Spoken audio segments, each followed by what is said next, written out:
Hi hello నమస్తే welcome to our channel. నేను మీ Priyanka Rao కోనేరెడ్డి.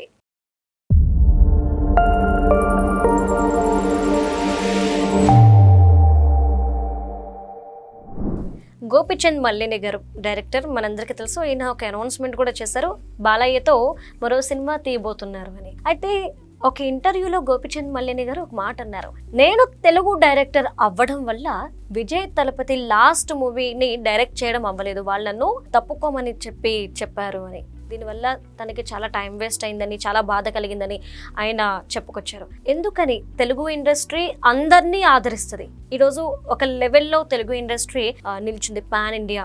But ఎందుకు తెలుగు డైరెక్టర్స్కి కానివ్వండి, తెలుగు వాళ్ళకి ఇంత అవమానం జరగడం, దీన్ని ఎలా చూడాలి? దీనికి సంబంధించి ఈరోజు మనతో మాట్లాడడానికి సినీ క్రిటిక్ దాసరి విజ్ఞాన్ గారు ఉన్నారు, ఆయనతో మాట్లాడదాం. నమస్తే అండి. నమస్తే.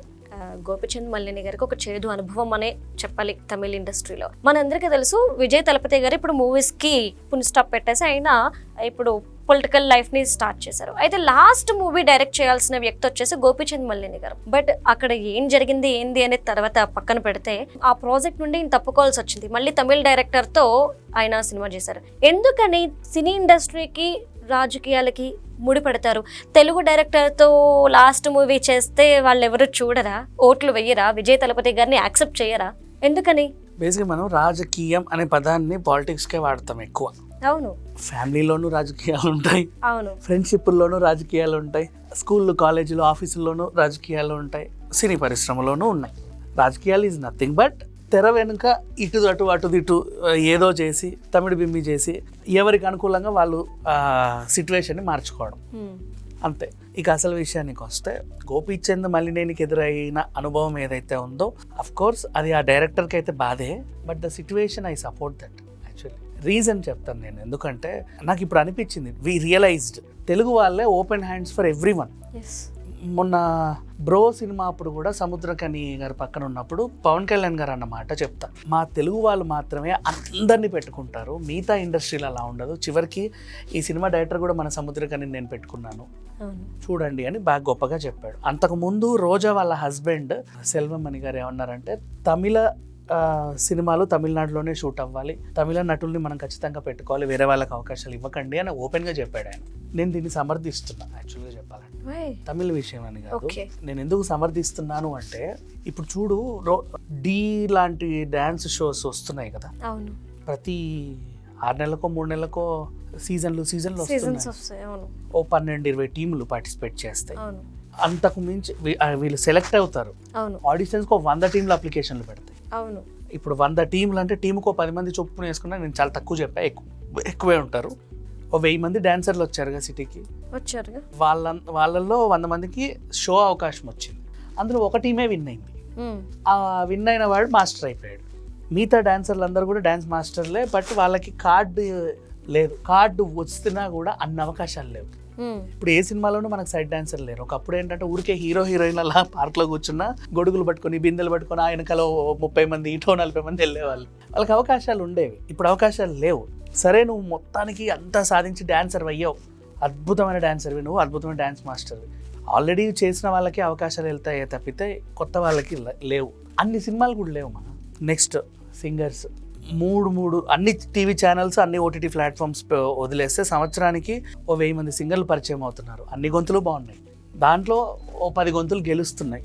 ఆ గెలిచిన గొంతులకు కూడా 1-2 సినిమా అవకాశాలు వస్తున్నాయి. తర్వాత వీళ్ళు సీనియర్స్ అయిపోతే ఇంకా వదిలేస్తున్నాం మనం. రీజన్, సీనియారిటీ పెరుగుతున్న కొద్దీ నీకు రెమ్యునరేషన్ ఇవ్వాలి, అది బాధే వీళ్ళకి.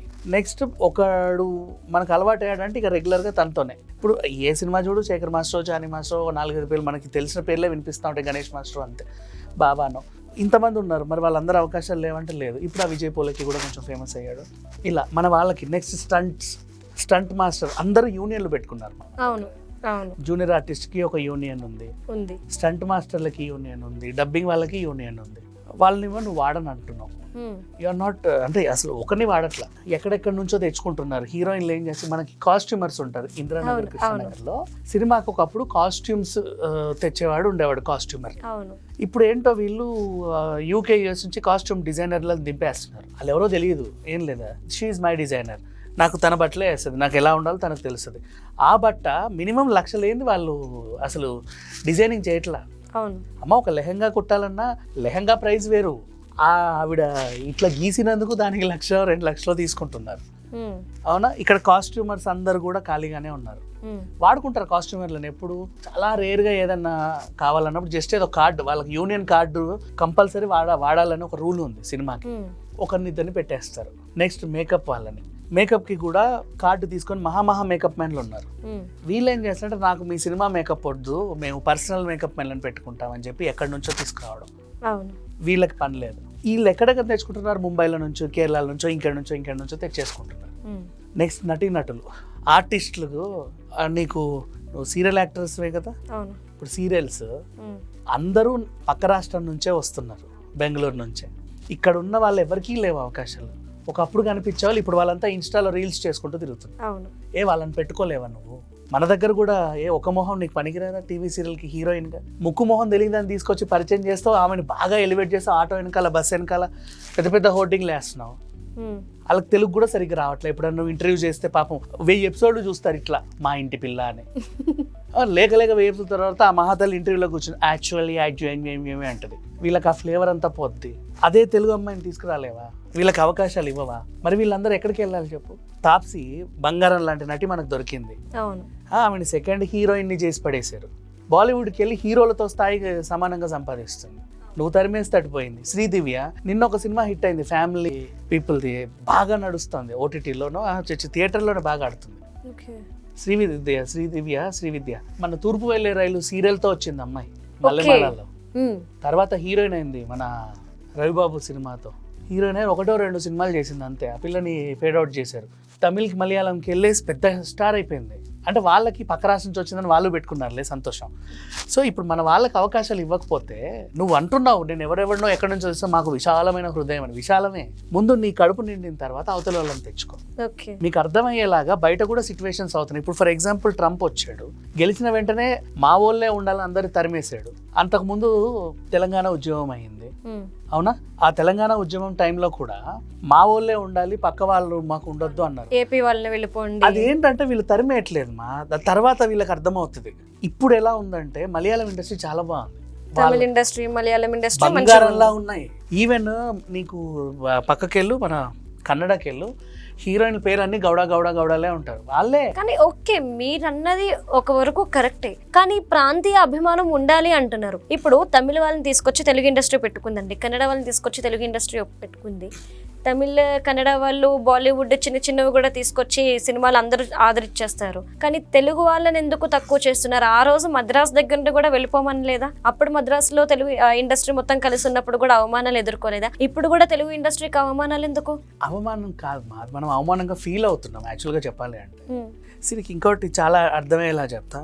మనకి తనకెళ్ళబరిని తండ్రి క్యారెక్టర్లు, తనకెళ్ళబరిని లేకపోతే కైకాల సత్యనారాయణ, అవునండి, పోనీ తనకెళ్ళబరిని గురించి మాట్లాడుకుందాం. నువ్వు నాజర్ని తెచ్చావు, పైనుంచి ఓ బోమన్ ఇరానీ తెచ్చావు, అందరినీ సాయిని తీసుకొచ్చారు. సల్మాన్ ఖాన్కి ఎప్పుడైనా తనకెళ్ళబరిని తండ్రిగా చూసావా? లేదు. పోనీ పక్కన ఇంక విజయ్ దళపతికో లేకపోతే ఇంకెవరికైనా నువ్వు తనకెళ్ళబరిని చూసావా? మరి మనం ఎందుకు వాళ్ళని తండ్రిగా చూస్తున్నావు? మన తండ్రులందరిని ఎందుకు కామ్గా పెడుతున్నావు? నేను అడిగేది అంతమించి ఇంకేం. అంటే మన వాళ్ళందరికీ అవకాశాలు ఇస్తూ వాళ్ళని వాడుకోండి, తప్పలేదు. వాళ్ళకి హ్యాపీగా వాడుకోవచ్చు. చెన్నై వాళ్ళు వస్తే మన వాళ్ళు చాలా హ్యాపీ ఫీల్ అవుతున్నారు. చెన్నై నుంచి రామోజీ ఫిలిం సిటీకి వస్తే మన డాన్సర్లు అందరిని పట్టుకెళ్తున్నారు వాళ్ళు చక్కగా. పక్క రాష్ట్రం వచ్చి మన వాళ్ళకి అవకాశాలు ఇస్తుంది. భోజ్పురి సినిమాలు రామోజీ ఫిలిం సిటీలో అవుతే మన జూనియర్ ఆర్టిస్టులను వాడుకుంటున్నారు భోజ్పురి వాళ్ళు. తెలుగు వాళ్ళకి లేదా? వాళ్ళు అలా వాడుకుంటారు? అసలు వాడరమ్మా. వాళ్ళ దగ్గర ఉన్న వాళ్ళ వనరులు అన్ని ఫుల్ అయిన తర్వాత కార్డు ఉన్నోడు అందరూ ఆ రోజు పేమెంట్ తీసుకున్నాక ఇంకా అవసరమైతే పక్కదానికి వెళ్తారు. మనం అలా అవ్వట్లా. షూటింగ్ డైరెక్ట్గా తీసుకెళ్ళి ఎక్కడో సరే విదేశాల్లో అంటే నీకు నచ్చింది చేసుకో. నువ్వు చెన్నైలోను ముంబైలోను షూట్ చేసినప్పుడు అక్కడ జూనియర్ ఆర్టిస్టులను తీసుకెళ్తున్నావు. ఇక్కడ వాళ్ళని అవుట్డోర్ పట్టుకెళ్ళి తప్పే ఉంది, చేయట్లా. ఆంధ్రాలో షూట్స్ చేసి చెన్నై దగ్గర కదా నెల్లూరుకి, అవును, అక్కడ నుంచి జూనియర్ ఆర్టిస్టులను తెస్తున్నారు. ఇక్కడ నుంచి తీసుకెళ్ళు. ఏముంది, వీడేమన్నా ఎక్కువ అడుగుతున్నాడు చెప్పు, అంతే ఇస్తామని చెప్పు, తప్పేంటి? వాళ్ళకి అవుట్డోర్ నువ్వు అదే పేమెంట్ ఇస్తావు, వీళ్ళకి అదే ఇవ్వట్లా. అప్పట్లో మనకి అదేంటిది రాజమండ్రిలోను జూనియర్ ఆర్టిస్ట్ అసోసియేషన్ ఉండేది, గుంటూరు బ్రాడీపేటలో మొత్తం డిస్ట్రిబ్యూటర్ల ఆఫీసులు ఉండేవి, అండ్ వైజాగ్లో కూడా జూనియర్ ఆర్టిస్ట్ ఆఫీస్ ఉండేది, స్టూడియోలు ఉన్నాయి. నువ్వు వాడక వాళ్ళ తయారయ్యాయి. నువ్వు డబ్బింగ్ చెప్పాలన్నా ఎడిటింగ్లు చేయాలి, ఇక్కడే ఎందుకు చేయాలి? అక్కడ కూడా చేయండి, వాళ్ళకు కూడా అవకాశాలు వస్తాయి. వాడే అక్కడ నుంచి ఇక్కడికి వచ్చి పని చేస్తున్నాడు. మీరు కావాలంటే గమనించుకోండి చాలా మంది. సో నేనేమంటున్నానంటే ఇప్పుడు గోపీచంద్ మల్లేనికి జరిగింది అయితే అన్యాయమే, నేను ఒప్పుకుంటాది. అంటే తనకు ఒక సినిమా కమిట్ అయిన తర్వాత ఒక హీరో తన రాజకీయ భవిష్యత్తును చూసుకొని ఇతని అవకాశాన్ని తీసేసాడు. ఇట్స్ అ గ్రేట్ డిసప్పాయింట్మెంట్, తప్పులేదు. కాకపోతే అదే ప్రొడ్యూసరు నాన్న నువ్వు ఇలా అయింది కదా, నేను చింతిస్తున్నాను దీనికి, నిన్ను పెట్టి ఇంకో హీరోతో నువ్వేమన్నా హీరో సజెస్ట్ చేయి, ఇంకో మంచి సినిమాని నేను ప్రొడ్యూస్ చేస్తాను, తనకు న్యాయం చేయొచ్చు. అవును, ఏదో రకంగా ఇలాంటివి విన్నప్పుడు కొంచెం బాధేస్తుంది. కానీ మన దగ్గర ఇప్పుడు ఆ చైతన్య మాస్టర్ చనిపోయినప్పుడు ఎందుకయ్యా నువ్వు చనిపోయావు అని అడిగితే అవకాశాలు లేవు. అవును, ఇంకెవరినో ఏదో చేసుకుంటే ఏమైందంటే అవకాశాలు లేవు. నిన్న కౌశల్య ఇంటర్వ్యూ, ఏమ్మా నువ్వు ఇంత సీనియర్వి కదా, ఏమైంది? అవకాశాలు లేవు. ఎందుకు లేవు మీరేమనుకుంటున్నారు? అంటే సీనియర్ సింగర్స్కి అయితే మినిమం 10 లక్షలు 5 లక్షలు ఇవ్వాలి కదండి. కొత్త పిల్లలకి అయితే ఎంత 2,000 కొంత ఫ్రీగా కూడా వస్తారు, వాళ్ళతో పాడించుకుంటున్నారు అని ఆవిడ చెప్పింది. అండ్ నీకు మళ్ళీ సిద్ధు శ్రీరామ్ కావాలి, ఎక్కడి నుంచో వచ్చి పాడేసి వెళ్తాడు. శ్రేయా ఘోషల్ కావాలి, ఎక్కడి నుంచి వచ్చి పాడేసి వెళ్తుంది. మన వాళ్ళని కూడా తీసుకోవచ్చు కదా. ఇప్పుడు ఏఆర్ రెహమాన్ విషయానికి వస్తాను. అండ్ నెక్స్ట్ నౌ తను ఎప్పుడూ కూడా స్ట్రైట్ తెలుగు సినిమా చేయలేదు. తెలుగు సినిమా చేయాలంటే వాడు తమిళ డైరెక్టర్ అయ్యి ఉండాలి, లేదా ఆ సినిమా తమిళ్లో మెయిన్ అయ్యి ఉండి తెలుగులో డబ్బు అయ్యి ఉండాలి. మణిరత్నం సినిమా లాగో లేకపోతే ఏం రత్నం లాగాను, whatever like that. Straight Telugu ఇదే పెద్దే, అది కూడా లాస్ట్ వరకు ఉంటాడో ఉండరో నాకు తెలియదు, కానీ పెద్దే స్ట్రైట్. ఇంకా లేవు ఆయనవి. ఆయనకు కూడా ప్రాంతీయ అభిమానం ఉంది చూసావా. మణిరత్నం స్ట్రైట్ తెలుగు సినిమాలు చేయడు, తెలుగులో ఆయనకు బీభత్సమైన అభిమానులు ఉన్నారు. అంతెందుకు ఖుషీలో ఆ పాట మొత్తం మణిరత్నం మీదే. మన డైరెక్టర్ల మీద ఎవడని రాశాడా అంత మంచి పాట? మరి నా రోజా నువ్వే, అవన్నీ ఎంత మంచి సాంగ్. అంటే ఎంత అభిమానులు ఉన్నారు ఇక్కడ మణిరత్నంకి.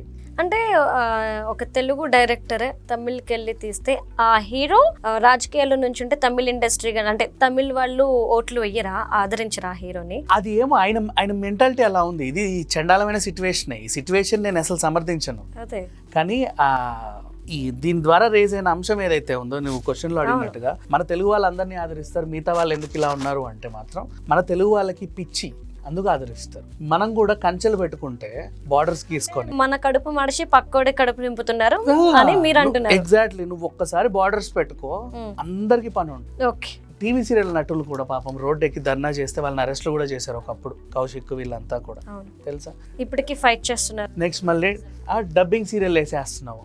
అరే డబ్బింగ్ సీరియల్ ఒక స్లాట్ వాళ్ళకి ఎంత ఇంపార్టెంటో తెలుసా. మహా అయితే పొద్దున 3 సాయంత్రం 3 సీరియల్లే వేసుకోగలవు ఇప్పుడున్న సిచ్యువేషన్లో. అట్లాంటప్పుడు ఆ ప్రైమ్ టైమ్స్ని నువ్వు ఒక డబ్బింగ్ ఒక ఇది ఇచ్చేస్తే వీళ్ళందరూ ఏమైపోవాలి? వాళ్ళని చూడమని ప్రేక్షకులు అనట్లేదుగా, నువ్వు వీళ్ళని ఎందుకు పెట్టావని. సీరియల్ కొనసాగుతూ ఉంటుంది, కొన్నాళ్ళు వీళ్ళు, తర్వాత కొత్త క్యారెక్టర్ ఎంట్రీస్ అవుతూ ఉంటాయి, ఎగ్జిట్స్ అవుతూ ఉంటాయి, కొన్ని మొహాల మార్పులు ఉంటాయి, ఏదో ఒకటి వీళ్ళకి అవకాశాలు ఇచ్చుకుంటే చక్కగా మన వాళ్ళు చేస్తారు, చేయరని కదా. ఇప్పుడు తెలుగు వాళ్ళని ఎక్కువ ఎంకరేజ్ చేసేది ఈటీవీయే కదా.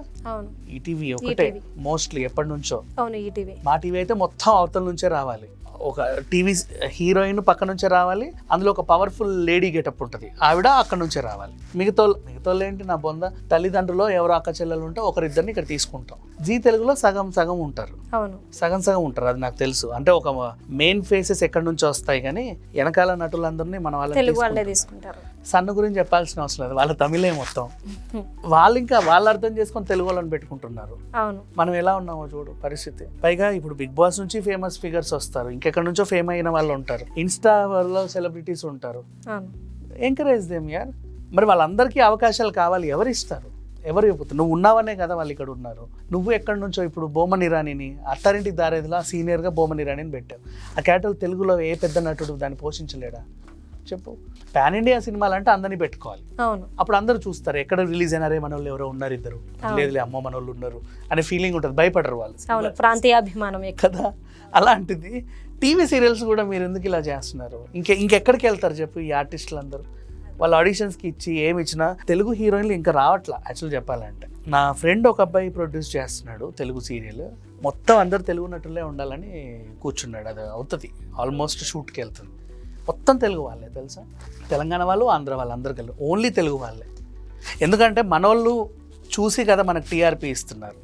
మన సంపాదన మనం ఇంకొకరు ఎవరినో అయితే ఎందుకు ఫేమస్ చేసుకొని ఆలోచించాడు. వాడు ఆడిషన్స్ వేస్తారు, ఇంకా ఫైనల్ అవ్వాల. ఇట్లాంటివి చూస్తే సంతోషం వేస్తుంది. Okay, right. Thank you so much.